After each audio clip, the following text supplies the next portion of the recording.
A'udzubillahi minasyaitonirrajim. Bismillahirrahmanirrahim. Assalamualaikum warahmatullahi wabarakatuh.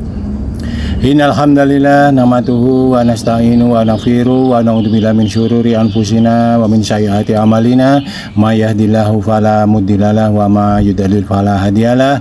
Asyhadu an la ilaha illallah wahdahu la syarika lahu wa asyhadu anna Muhammadan abduhu wa rasuluh. Allahumma sholli ala Muhammad wa ala ali Muhammad kama sholaita ala Ibrahim wa ala ali Ibrahim wa barik ala Muhammad wa ala ali Muhammad kama barakta ala Ibrahim wa ala ali Ibrahim fil alamina inna hamidum majid.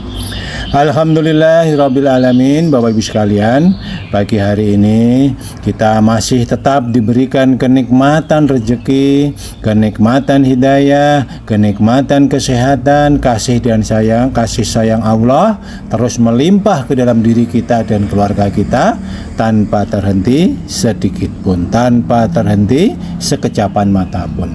Marilah, oleh karena itu marilah Bapak Ibu sekalian, kita terus bersyukur kepada Allah Subhanahu wa taala atas nikmat-nikmat yang telah diberikan kepada kita semuanya.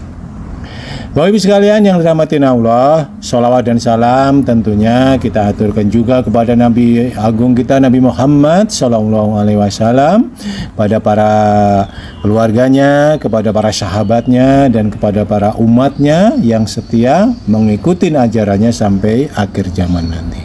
Mudah-mudahan Bapak Ibu sekalian, anak cucu kita dan dzurriyyat kita nanti tetap mendapatkan fadilah syafaat dari Nabi kita Nabi Muhammad Sallallahu Alaihi Wasallam di akhir zaman nanti. Amin, amin, amin ya robbal alamin. Bapak Ibu sekalian yang dirahmati Allah, pada pagi hari ini saya akan meneruskan sharing saya tentang kisah-kisah para nabi yang ada di dalam Al-Quran. Pagi hari ini adalah kita akan melanjutkan kisah tentang Nabi Adam alaihissalam, yaitu pelajaran-pelajaran apa yang bisa kita ambil, ibrah apa yang bisa kita petik dari kehidupan dan kisah Nabi Adam alaihi wasallam. Nah, Bapak Ibu sekalian yang dirahmati Allah, Allah Subhanahu wa taala mengkisahkan di dalam Al-Qur'an tentang Nabi Adam alaihissalam adalah sebagai bapak dari seluruh umat manusia. Begitu juga Nabi Muhammad Sallallahu Alaihi Wasallam telah bersabda di beberapa hadis tentang kisah Nabi Adam alaihissalam ini adalah agar kita bisa mengambil pelajaran, kita bisa mengambil hikmah dan juga memetik ibrahnya dari kisah-kisah tersebut untuk menambah keilmuan kita, meningkatkan keyakinan kita, mempertebal keimanan kita, dan tentunya adalah terus menambah ketaatan kita kepada Allah Subhanahu wa taala dalam menjalankan syariatnya. Bapak Ibu sekalian yang dirahmati Allah, di dalam masyarakat kita sering mendapatkan suatu pertanyaan. Benarkah Nabi Adam alaihissalam adalah penghuni pertama di bumi? Ini seringkali di masyarakat kita, mungkin juga putra-putri kita pernah menanyakan itu. Nah, Bapak Ibu sekalian, kita akan membahas mengenai hal ini. Semoga ini bisa menjadi sudut pandang kita yang baru tentang kehidupan Nabi Adam alaihissalam. Bapak Ibu sekalian, memang kita memahami bahwa manusia merupakan salah satu makhluk yang dibekali akal dan pikiran guna melangsungkan kehidupan di bumi. Bagi kebanyakan muslim sudah menjadi keyakinan bahwa Nabi Adam alaihissalam merupakan nenek moyang manusia, karena dari dirinya lah keturunan manusia bermula. Namun tidak jarang Bapak Ibu sekalian, ada yang mengatakan bahwa sebelum Nabi Adam alaihissalam diciptakan, ternyata sudah ada makhluk lain yang tinggal di bumi. Walau alam ya. Oleh karenanya akan sangat menarik untuk diulas dari berbagai sudut pandang mengenai persoalan tersebut. Nah, di dalam surat Al-Baqarah ayat 30 disebutkan bahwa sebagai salah satu makhluk yang mendiami bumi, manusia telah diberi Allah Subhanahu wa taala sebuah mandat sebagai khalifah. Hal ini tertera di dalam surat Al-Baqarah ayat 30. A'udzubillahi minasyaitonirrajim. Wa id qala rabbuka lil malaikati inni ja'ilun fil ardi khalifah. Qalu ataj'alu fiha may yufsidu fiha wa yasfiku dima wa nahnu nusabbihu bihamdika wa nuqaddisu laka qala inni a'lamu ma la ta'lamun. Dan ketika Tuhanmu berfirman kepada para malaikat, sesungguhnya aku Allah hendak menjadikan seorang khalifah di muka bumi. Maka mereka para malaikat berkata, mengapa engkau hendak menjadikan khalifat di bumi itu orang yang akan membuat kerusakan membuat kerusakan padanya dan menumpahkan darah. Padahal kami para malaikat senantiasa bertasbih dengan memuji engkau dan mensucikan engkau. Allah Subhanahu wa taala berfirman, sesungguhnya aku mengetahui apa yang tidak kamu ketahui. Maksudnya tidak diketahui oleh para malaikat, ya. Al-Raghib Al-Afahani dalam Mufradat fi Gharib Al-Quran menjelaskan bahwa khalifah memiliki makna asal yaitu belakang. Sedangkan dalam Al-Jami' li Ahkam Al-Quran, Al-Qurtubi berpendapat bahwa khalifah bermakna sebagai generasi pengganti. Antara dua kata yaitu belakang dan pengganti di atas sebenarnya masih ada keterkaitan. Bila dicermati maka akan ditemukan bahwa khalifah itu bermakna pengganti, karena yang menggantikan selalu datang di belakang atau setelahnya yang digantikan sebelumnya, ya. Al-Maraghi dalam tafsirnya mengatakan bahwa ayat ini termasuk pada ayat mutasyabihat, yaitu bermakna samar. Adapun makna khalifah dalam tafsir Al-Maraghi ialah perwakilan Allah Subhanahu wa taala sebagai pelaksana tugas di bumi untuk memimpin manusia dengan segala watak dan perilakunya nanti, seperti mereka itu, para manusia itu suka gemar berperang, atau ada juga sebenarnya Bapak Ibu sekalian, ya, mereka suka dan gemar berperang, suka menumpahkan darah, suka membuat keributan dan lain sebagainya yang sejenis, ya. Namun sebenarnya Bapak Ibu sekalian juga mereka itu banyak yang selalu bertasbih mensucikan Allah Subhanahu wa taala.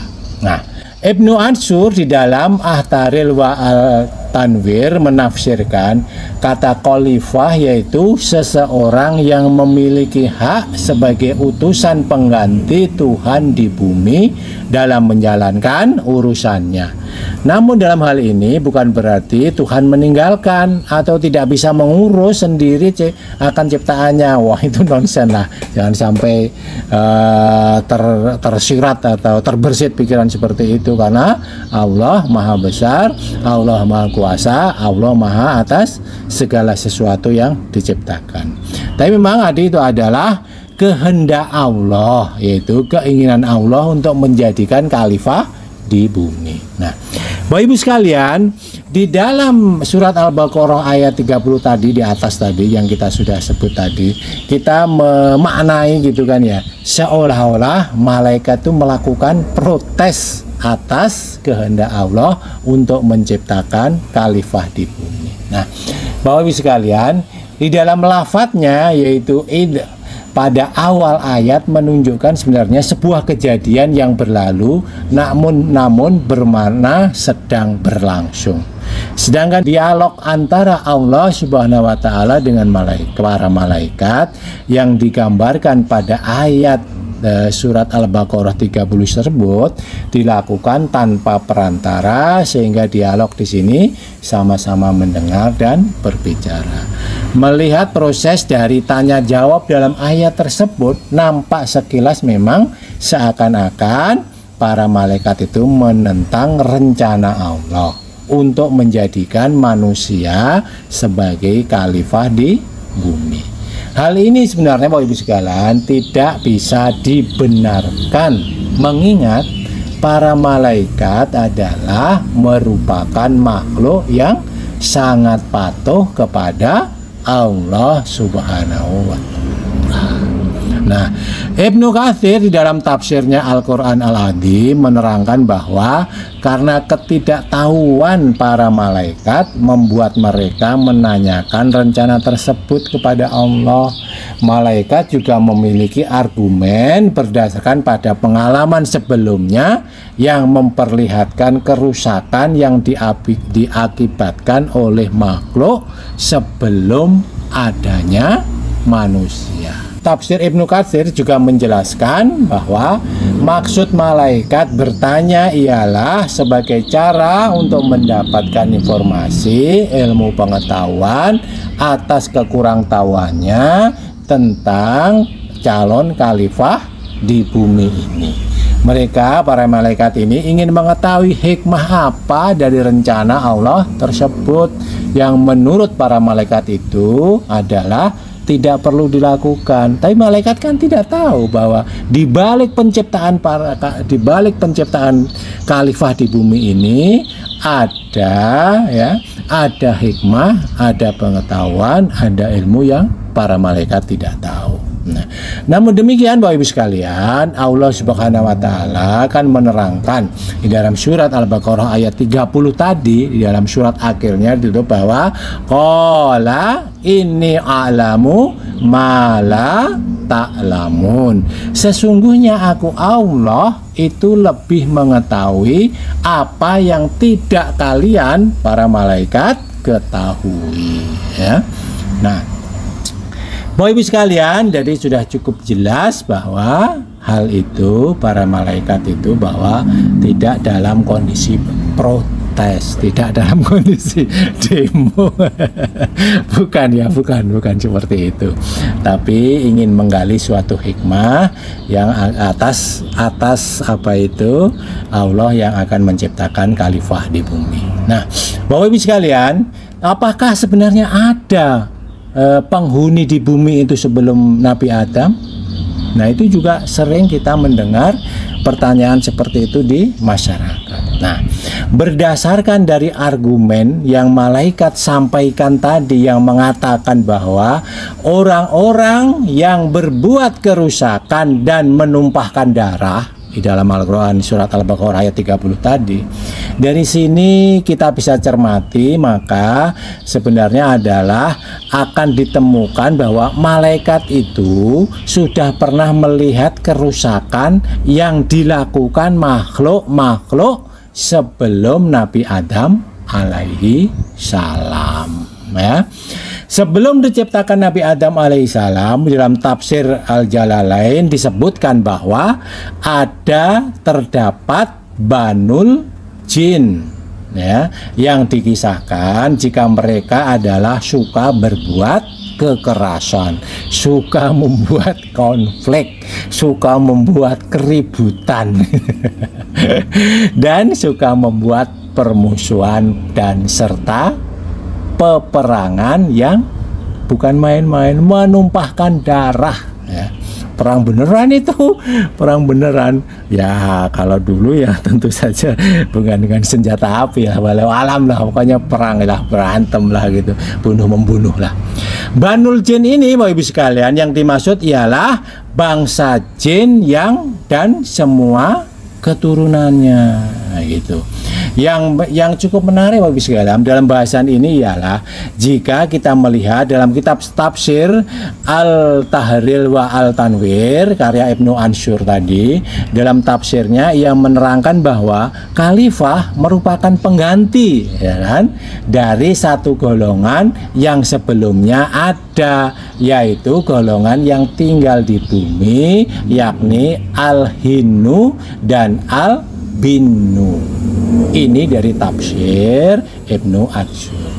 Makhluk ini menurut Ibnu Ansyur ini memiliki kemiripan dengan manusia, walau alam ya. Nah, di dalam kitab tersebut ditulis bahwa adapun makna khalifah yang dimaksud ialah segolongan makhluk yang diyakini pernah mendiami bumi sebelum Nabi Adam alaihissalam dan kondisi mereka sangat makmur sejahtera. Mereka itu disebut dengan kaum Al-Hinnu dan Al-Binnu.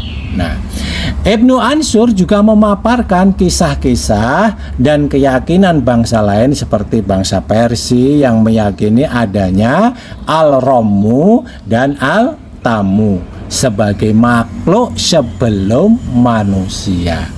Bahkan bangsa Persia itu meyakini adanya bangsa yang disebut Al-Titan, ya. Wah, ini kalau saat ini saya kemarin itu juga melihat film di Netflix itu namanya adalah Al-Titan, ya. Judulnya itu Al-Titan. Alam, apakah ini ada hubungannya ya pembuat film itu dengan dengan kitab-kitab pada zaman dahulu. Nah, Bapak Ibu sekalian yang dirahmati Allah, terlepas akan pendapatnya, Ibnu Ansyur tidak kokoh kepada pembaca untuk meyakini penafsirannya. Jadi mangga ya, yang meyakini A boleh, yang meyakini B, ini kan penafsiran masing-masing. Adanya kisah dan keyakinan bangsa lain itu dalam tafsirnya bisa dipahami sebagai bahan penambah wawasan kita dan sebagai pengetahuan kita agar lebih luas. Dan yang penting adalah menambah keyakinan kita dan menambah ketaatan kita dalam rangka beribadah kepada Allah Subhanahu wa Ta'ala dalam menjalankan syariat agama Islam kita sehari-hari. Nah, dengan begitu mudah-mudahan tidak menjadi goyah gitu kan ya, tidak menjadi tambah bingung, itu bukan begitu, tapi menjadi satu tambah sudut pandang baru, tambah ilmu baru, dan itu silahkan diyakinin, silahkan tidak sesuai dengan yang para ustadz atau para ustadz kita yang mengajar kepada kita semuanya, Bapak Ibu sekalian. Nah, walau alam ya. Mungkin itu yang bisa saya sampaikan pagi hari ini. Semoga bermanfaat dan menambah keilmuan kita serta keimanan kita dan ketakwaan kita tentunya. Kebenaran datang dari Allah Subhanahu wa Ta'ala dan kesalahan adalah karena kefakiran saya.